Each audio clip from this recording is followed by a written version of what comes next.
पुनः स्वागत है आपका इस वीडियो सेशन में बच्चों। तो एक नया टॉपिक को लेकर के पुनः मैं आपके सामने उपस्थित हूँ और ये टॉपिक है आपका use of be being been, मतलब टू बी के फॉर्म्स हैं आपके। ये क्रियाओं के रूप आपने सुने होंगे, देखे होंगे, समझे होंगे, जानते भी हैं।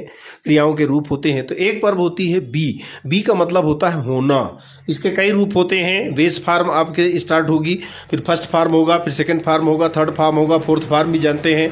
पास्ट पार्टिसिपल फॉर्म भी आप सुने होंगे।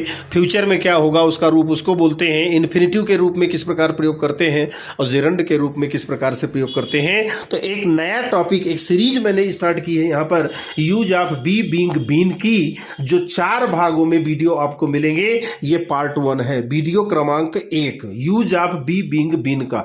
इसलिए चारों वीडियो को आपको व्यवस्थित रूप से समझना पड़ेगा, तो आपको पूरी जानकारी क्रियाओं के रूपों के संबंध में, उसके रूप फॉर्म्स के संबंध में जानकारी हो जाएगी। तो use of be being been, ये आप टॉपिक देख सकते हैं। पार्ट 1 है आपका वीडियो। 4 भागों में वीडियो आपको मिलेंगे। पहला वीडियो आपका ये आपका जो आपके क्रिएट हो रहा है, use of be being been, to be verbs, मतलब टू बी होना, क्रिया के क्या क्या रूप होते हैं उसके संबंध में हम यहाँ पर जानेंगे। अब पहले मैं आपको इसके फॉर्म, अलग अलग इसके रूप बता दूं, इसके बाद कुछ उदाहरण दे करके स्पष्ट करना पसंद करूंगा मैं। देखिए, ये आप देख रहे होंगे, ये है बेस फॉर्म। क्या है? बी। बी माने होना। वर्ब का फर्स्ट फॉर्म प्रेजेंट टेंस में क्या होता है बच्चों? बी का रूप इज एम आर होता है। इसका प्रयोग किसके लिए करते हैं? सिंगुलर नंबर थर्ड पर्सन के लिए। एम का प्रयोग सुरक्षित है आई के लिए, और आर का प्रयोग बहुवचन के लिए करते हैं। ये तो आपको जानकारी है। ये आपका प्रेजेंट रूप है बी का। बी माने होना।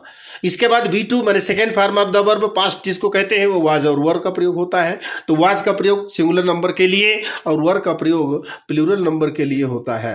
वर्ब का थर्ड फॉर्म माने बी का third form, past participle form कहते हैं, बीन होता है। फोर्थ फॉर्म जिसको हम प्रेजेंट पार्टिसिपल बोलते हैं, वो बीइंग होता है, BEING। परफेक्ट पार्टिसिपल हैविंग और बीन का प्रयोग होता है, दोनों साथ में हैविंग बीन होते हैं। फ्यूचर में विल बी होता है। इन्फिनिटिव के रूप में टू बी का प्रयोग करते हैं। तो इन्फिनिटिव और जेरंड ऑलरेडी इसके वीडियो आपके पहले आपके जा चुके हैं, आपको बताया जा चुका है, उनको पुनः देख लीजिएगा और निश्चित रूप से ध्यान आपको होगा। इन्फिनिटिव के रूप में वर्ब के पहले टू का प्रयोग करते हैं और जेरंड के रूप में क्या है? बीइंग का प्रयोग माने ING का प्रयोग करते हैं। तो ING का प्रयोग यहाँ पर दो जगह आपने देखा। एक तो प्रेजेंट पार्टिसिपल होता है, लेकिन उसका अर्थ अलग होगा और जेरंड का अर्थ अलग होता है। अब ये क्या होता है उस पर मैं नहीं जाऊंगा। मैं यहां पर मैंने आपको जो बात लेकर के मैं चला हूं, मैं बी टू बी वर्ब्स माने वर्ब है आपकी बी। बी माने होना, उसके कितने रूप होते हैं वो यहां पर मैं आपको बता रहा हूं। बेस फॉर्म है बी। बी माने होना। इसका वर्ब का फर्स्ट फॉर्म प्रेजेंट टेंस में इज एम आर रूप बनते हैं। सेकेंड फॉर्म में वाज वर होता है। थर्ड फॉर्म में पास्ट पार्टिसिपल जिसको फॉर्म कहते हैं, बीन होता है, BEEN। Fourth form present participle being होता है। परफेक्ट पार्टिसिपल हैविंग बीन होता है। फ्यूचर में विल बी और इन्फिनिटिव में टू बी और जेरंड में बीइंग का प्रयोग होता है। अब चलिए 2 वर्ब और यहां पर मैंने लिया है और क्लियर करने के लिए आपके। एक वर्ब मैंने लिया गो, पॉपुलर वर्ब है। गो माने जाना, अक्सर हम प्रयोग करते हैं। राम जाता है, राम विद्यालय जाता है, मैं जाता हूं, है ना। तो बेस फॉर्म गो है, गो माने जाना। यहां पर वर्ब का फर्स्ट फॉर्म गो प्रेजेंट टेंस में, फिर पास्ट टेंस में V2 जिसको कहते हैं वेंट होगा। V3 माने पास्ट पार्टिसिपल गॉन होता है। इसके बाद B4 माने प्रेजेंट पार्टिसिपल गोइंग होता है। परफेक्ट पार्टिसिपल के रूप में हैविंग गॉन होगा। फ्यूचर में विल गो होगा। इन्फिनिटिव में टू गो होगा और जेरंड के रूप में गोइंग का प्रयोग करेंगे। एक और अन्य क्रिया देखिए, वेस क्या है? ईट। ईट माने खाना। इसका भी रूप देख लीजिए कितने होते हैं। तो base form B1 eat, second form ate ATE, third form eaten EATEN, fourth form EATING eating, perfect participle having eaten, future में विल ईट, इन्फिनिटिव में टू ईट और जेरंड में ईटिंग का प्रयोग हम करते हैं। तो ये तो मैंने 2 अन्य बी के अलावा 2 क्रियाएं और भी मैंने ली बेस फॉर्म को लेकर के, गो और ईट का। यहाँ पर मैंने आपको विभिन्न रूपों के बारे में चर्चा की है। बहुत अनिवार्य ग्रामेटिकल पोर्शन है आपका। इन्हीं छोटी छोटी चीजों को मिला करके तो ग्रामर बनती है, और वो ग्रामर जो लिटरेचर की नींव है। ठीक है, चलिए अब यहां पर कुछ वाक्य में यहां पर आपके सामने प्रस्तुत कर रहा हूं मैं। इनमें हमने क्या क्या प्रयोग किए हैं वो आप देख सकते हैं। ही इज नहीं सॉरी, ही के बाद ब्लैंक है, माई फ्रेंड मतलब ही इज माई फ्रेंड, वो मेरा मित्र है। यहां पर वी प्रेजेंट फॉर्म है। They ate home, we past form तो वर्ब का प्रयोग हुआ, दे के साथ वर्ब का प्रयोग होगा, तो दे वर एट होम, वे घर पर थे, ठीक है। इसके बाद वी खाली स्थान विद यू, है ना, तो वी का फ्यूचर फॉर्म विल बी होता है, तो we will be with you मतलब हम आपके साथ होंगे। फिर इसके बाद he is blank selfish, be का फॉर्म आपका बीइंग, ठीक है, ये आपका आ गया बीइंग, मतलब फोर्थ प्रेजेंट पार्टिसिपल फॉर्म आपका। ही इज बीइंग सेल्फिश मतलब वो स्वार्थी हो रहा है, वह स्वार्थी हो रहा है, ये आपका क्या है, ये प्रेजेंट पार्टिसिपल फोर्थ फॉर्म है। They have been in London, be, ये हैव बीन आपका प्रयोग हो गया, ठीक है। हैव और बीन ये क्या है आपका परफेक्ट पार्टिसिपल है आपका। I like to be at home, और ये है आपका टू बी मतलब क्या, इन्फिनिटिव वाला है टू बी, ठीक ना। I like to be at home, मैं मतलब क्या होगा, आई लाइक मैं पसंद करता हूं, टू बी माने होना, एट होम घर पर, मैं घर पर रहना पसंद करता हूं। इसके बाद सातवें में मैंने 2 वाक्य लिखे हैं। ही इज एट होम, वो घर पर है। यहां पर जो इज आप देख रहे हैं बच्चों, ये मेन वर्ब है, ये मुख्य क्रिया के रूप में यहां पर आई है, मेन वर्ब है। ही इज एट होम, वो घर पर है। लेकिन दूसरा वाक्य आप देख सकते हैं, ही इज ईटिंग, वो खा रहा है, वो भोजन कर रहा है। ही इज ईटिंग के वो खा रहा है। तो यहां पर जो इज आपकी आई है, ये वर्ब आपकी आई है, ये हेल्पिंग वर्ब है, मेन वर्ब नहीं है। मेन वर्ब क्या है, ईटिंग, ईट माने खाना, तो ये हेल्पिंग वर्ब आपके इज जो है यहाँ हेल्पिंग वर्ब के रूप में उपस्थित हुई है, और ईटिंग आपकी मेन वर्ब है। तो ही इज एट होम, वो घर पर है, और ही इज ईटिंग, इन दोनों में आपको फर्क निश्चित रूप से समझ में आया होगा।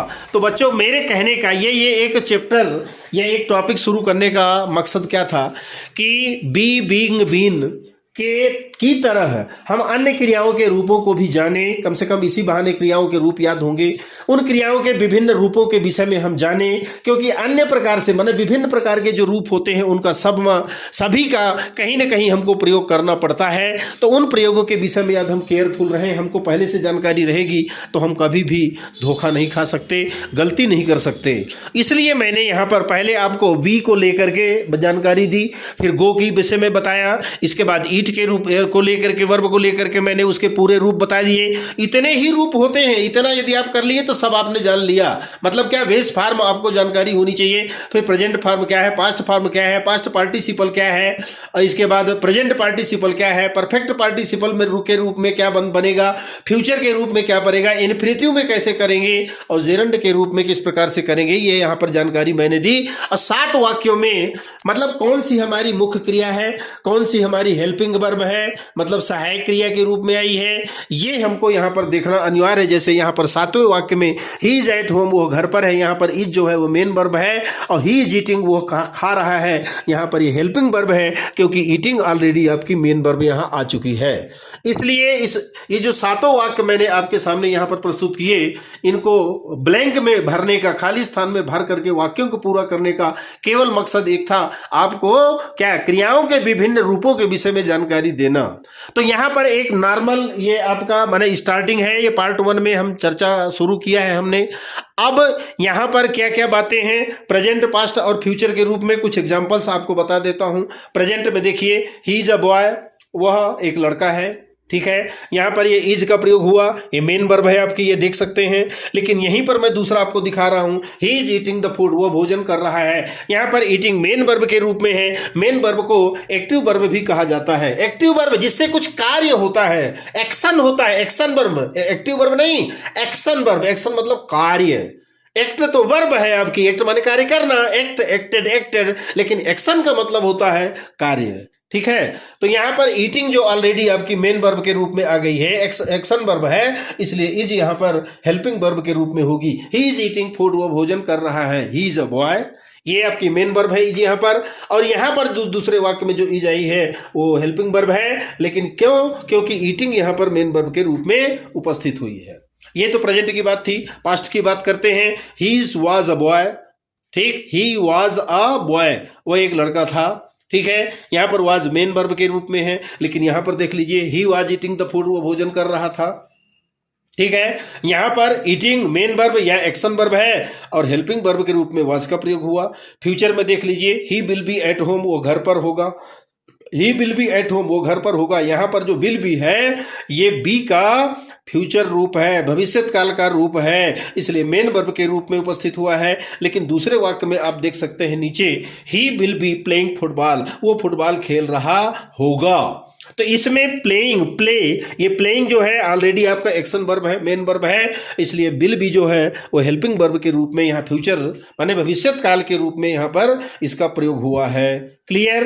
तो बच्चों यहाँ पर इस वीडियो के अंतर्गत, टॉपिक के अंतर्गत, जिस टॉपिक का नाम है बी बीइंग बीन, तो इसमें जो क्रिया के किसी भी वर्ब के इतने रूप होते हैं, बेस फॉर्म से स्टार्ट करेंगे तो first form, second form, third form, fourth form तक जानते हैं। Past participle, perfect participle, sorry past participle तो थर्ड फॉर्म को बोलते हैं, परफेक्ट पार्टिसिपल फोर्थ फॉर्म के बाद आता है, जिसमें हैविंग के साथ क्रिया का थर्ड फॉर्म रखा जाता है।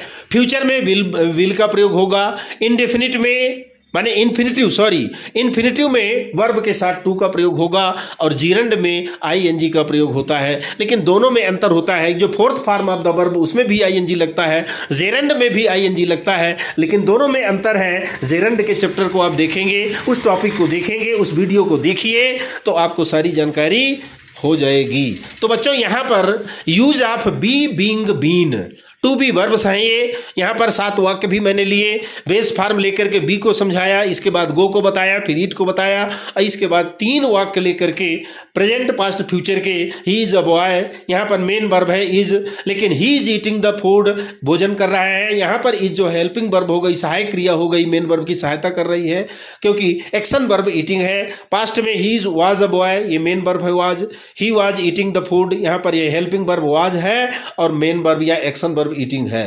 फ्यूचर में हम देखें तो he will be at home, वो घर पर होगा, यहाँ पर मेन वर्ब है विल बी, फ्यूचर में है। और he will be playing football, यहाँ पर हेल्पिंग वर्ब विल बी है और मेन वर्ब या एक्शन वर्ब प्लेइंग के रूप में है। तो यहाँ पर कुछ बातें यहाँ पर स्पष्ट हुई आपकी, है ना।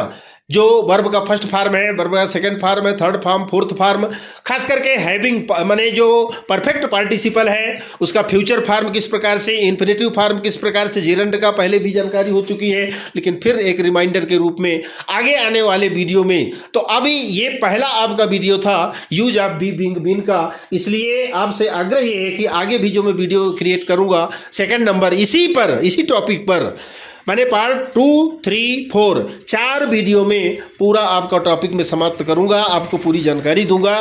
तो इस वीडियो को आप ध्यान से आपने सुना होगा, समझा होगा, इसको ध्यान से देख लीजिएगा, समझ लीजिएगा। जो मैंने बातें आपको बताई हैं वो बहुत आपको जानकारी है पहले से ऑलरेडी, आपको ऐसा नहीं कि आपको जानकारी नहीं है, फिर भी एक बार देखना बहुत ज़रूरी है। आप उसको देख लीजिएगा और देखिएगा ही नहीं बल्कि अपने कॉपी में नोट भी कर लीजिएगा, तो निश्चित रूप से आपको लाभप्रद होगा, इसमें कोई डाउट नहीं है। तो चलिए इस वीडियो को यहीं समाप्त करते हैं और इसी वीडियो के सेकेंड पार्ट में हम कुछ दूसरा इसका रूप लेकर के बी का उपस्थित होंगे। तब तक के लिए आपको सभी का बहुत बहुत धन्यवाद।